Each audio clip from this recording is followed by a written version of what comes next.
Well, hey there, kiddos. We're going to start talking about transformations. We're going to do this for 3 days. We're going to do it today, then we'll practice some more tomorrow, learn some new types of transformations, and then on Wednesday you're going to put it all together and just practice it all at once.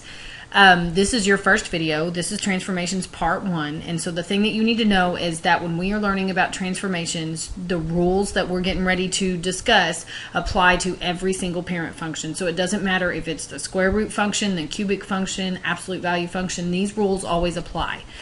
In order to make this simple, though, we're going to use the quadratic parent function to make all of our comparisons. Since the rules apply to every function, we're just going to use them. So there's a definition first. If f of x represents any parent function, then the transformation of that parent function is represented by the function g of x equals a times x, the quantity x minus h, plus k. And we're going to talk about what all those different pieces do as we're going through our notes. We're going to use our calculator to make some discoveries. We're just going to look at some things and see what happens as we go through this, and we're going to write our discoveries on here as we go, and then out to the side we will write our rules so that we'll have them. So we're going to start with our calculator, and it tells me here we're going to use x squared as our original function, and it's going to stay in y1 the entire time. So when you have your calculator, you're going to go to y equals, and your y1 is just going to stay x squared. And that's going to be it. Then in y2, we're going to put the new function, which the first one we're going to do is negative x squared. And it is no parentheses because with parentheses things change. So we're going to do negative x squared. And we're going to graph them. Now your calculator is not cool and does not have colors like mine does. Mine's going to show up in 2 different colors. You're going to have 2 different graphs. You might have to go all the way over to the right over here. Just take your right arrow and move over to here, and you might have to hit enter and change this so that it will bold the graph so you can see the difference, or just remember what the x squared looks like and then compare them. So I'm going to graph so we can see. Here's my original function. It's going to be the one in blue. That's the x squared. And then negative x squared looks like this. And so the discovery that you made, hopefully you wrote something down in class that, like, you know, it flipped over or whatever. And so when I write this down and I'm going to say the discovery that I made, the discovery that I made is that it flipped over. Now if I want to be more technical, and I do because we're in math class and we want to be mathematically technical, here's what we're going to say. When a is less than 0, so that makes it negative. So for a has to be less than 0, that makes it going to be a negative number. If a is less than 0, then the graph is reflected over the x-axis. So it just takes it and puts it on its head. So whenever I have a function, x squared, and I put a negative in front of it, then it takes that function and it flips it, reflects it over the x-axis. So now let's talk about this next one. I'm going to have y is the quantity of x minus 5, the whole thing squared. It's still a version of my original parent function that I had in my calculator. So I'm going to go back to y equals, and I'm going to leave y1 alone. But in here in y2, then I'm going to put that new one, which is parentheses, because I'm going to do the quantity x minus 5, that quantity, the whole thing squared. And so when I graph it, I'm going to see what happens when I graph it. And so here it is. The original one's blue, and then the new one is red. Took a few minutes, but there it is. Here's the new one. And so what it did is it took the old one and it just scooted it over here to the right. It moved it to the right 1, 2, 3, 4, 5 spaces. The reason it went to the right, even though my function said minus, because this says minus 5, the reason it shifted it to the right is because it took my vertex, which is this point right here where it hits the x-axis. It's the lowest point. My vertex was at 0, 0. To find my new vertex, I would take this and I'd need to make it 0. Well, the only number that I can plug in for x that will make that 0 is a positive 5, and so that's why my new vertex is at 5, 0, and so that's why it's scooted to the right. And so here's what I'm going to say. What you should have noticed is that it moved to the right. Mathematically, what we're going to say is when we have f of x minus h, the graph shifts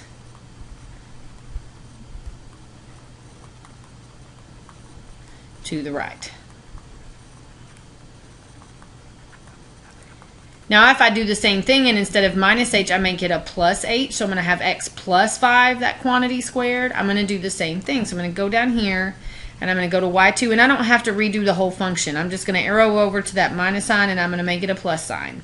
And I'm going to graph it and see what happens, so I can see what happens. It's going to graph the original, and then it'll probably take a second like it did. It will graph the new one. And you see it moved it to the left, and it moved it to the left for the same exact reason. I had to move my vertex to 0, from 0 to the new point. And the way I figure out where that new point is I make what's in parentheses 0. Well, that would mean x had to be negative 5.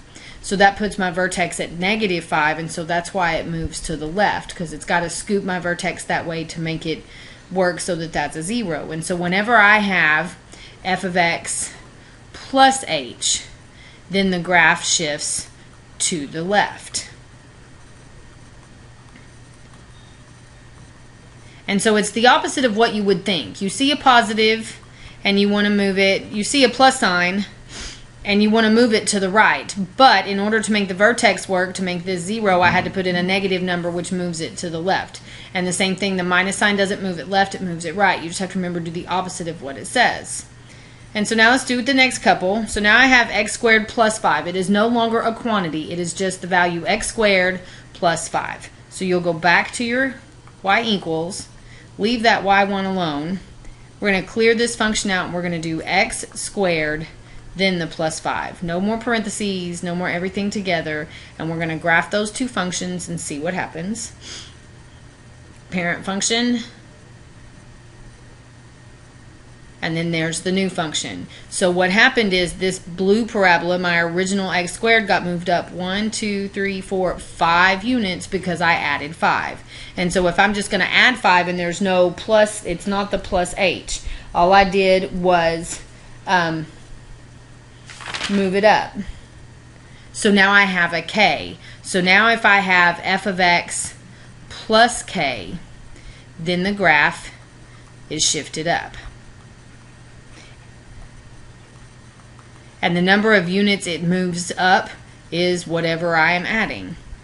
And so I bet you can guess what's going to happen with the last one. We're going to go ahead and graph it and look just to see. Now I'm going to have x squared minus 5. So I'll go back over here and I'll do the same thing I did. I'll just go to my plus sign and I will make it a minus. And then I will graph. And this one should move down. Hopefully it follows the pattern that we've been looking at. And so this is going to scooch it down. And it moves it down 5. So it was, my vertex was at 0. Now it's at 1, 2, 3, 4, negative 5. And so when I have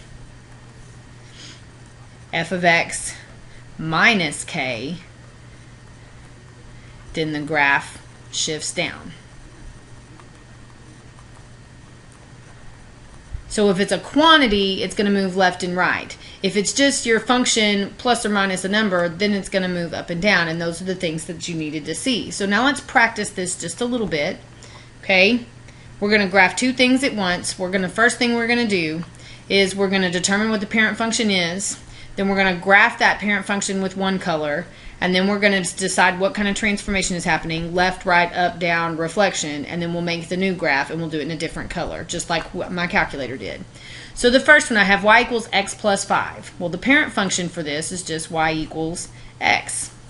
That's what you see. So we're going to plot y equals x on our graph, and I'll do just like my calculator. I'll make this one blue. So y equals x is just goes right through the origin and has a slope of 1, so it looks like this. So here's your y equals x.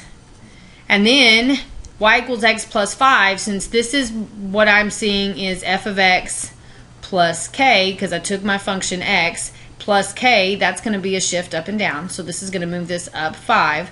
So I'm going to take all of my points and move them up 5. So I'm going to go up 1, 2, 3, 4, 5. That one's up 5 and 5, and then the same with these. And so then I will draw my line, and this is what the new one looks like. And so what transformation happened? This is shifted up 5 units.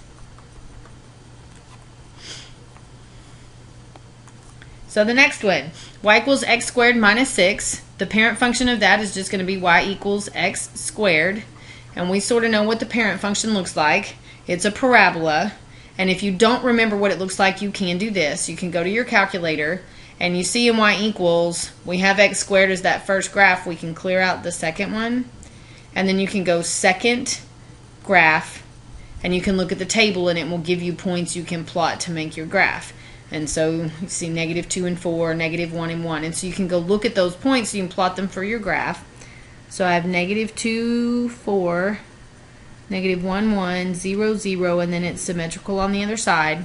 So now I'm going to connect them, make my parabola. And because this is another f of x, but this one is f of x minus k, so now I'm subtracting the k, that means a shift down. So I'm going to take each one of these points and I'm going to move them down 6 units. So I'm going to start with my vertex and I'm going to go down 6 units. And then I'm going to move this one down 6 units, same with this one. And then these are going to have to go down 6 units. And so my new parabola is right here. And the only thing that happened is it moved down 6 units. So this one is shifted down 6 units. So we'll do another. Now I have y equals the quantity. I've got a parentheses, x minus 4, the whole thing is cubed. Well, since I see a cubed, that tells me that my parent function is going to be y equals x cubed. And I'm going to do what I did earlier. I'm going to go to my calculator, what I showed you, and I'm going to go to y equals, and I'm going to do x cubed, so that I can go look at a table of values for this. And I'm going to go second graph, and I'm going to look at a table, and it gives me some values, -2, -8, -1, 1, and so you can hopefully have your calculator right beside your piece of paper. So we'll graph these, -2, -8, -1, 1, then 0, 0, then +1, 1, and +2, 8. And so this is what my cubic function looks like.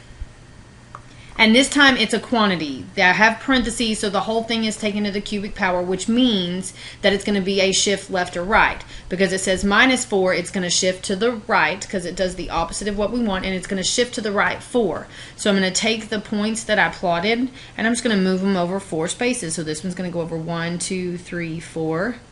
This one will go over 1, 2, 3, 4. Same with this one. And this one, and then 1, 2, 3, this one. And so here's my new function. It just got moved over 4 spaces. So this one is shifted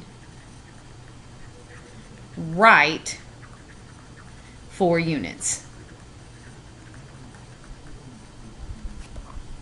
So we have a few more. Now I have y equals the cubic root of x minus 1. And so I have a cube root. That means my parent function is going to be y equals the cube root of x, which looks a lot like the function we just did, but remember it's the inverse, so it's at -8, -2, then at -1, 1, 0, and so it's on its side. It looks very similar to the graph we just drew, but it's flipped over on its side because they are inverses of each other, which we talked about before. And so now I have this whole thing, and I have it at -1. And the -1 is underneath the radical sign. Or it's underneath, yeah, it's underneath that radical sign. And so we have to talk about what that transformation is going to do.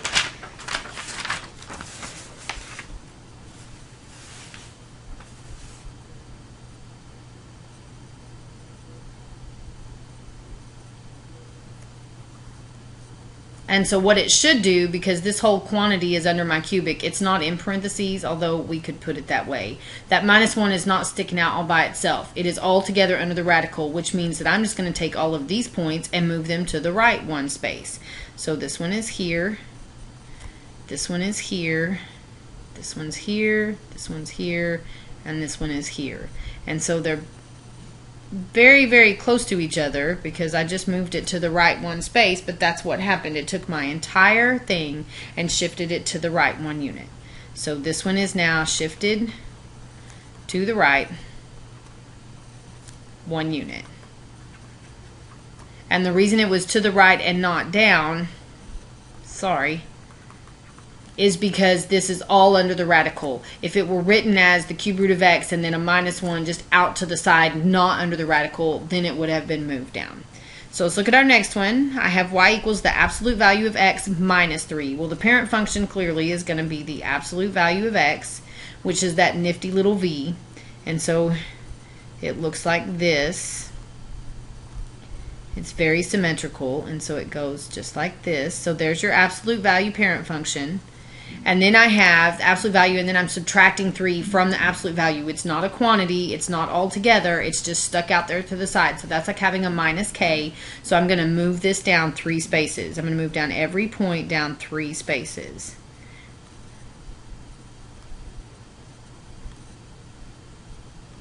And then I draw my new graph.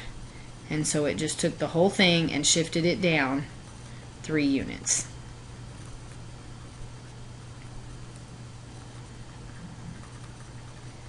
Now our next one has 2 transformations happening all at once, because what happens is I have y equals the negative square root of x plus 2.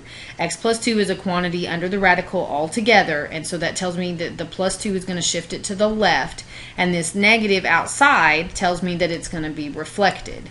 Well, since it's a square root, I know my parent function is the square root of x, and so it's going to look like this. And if you need to go plot the points in your calculator, you can.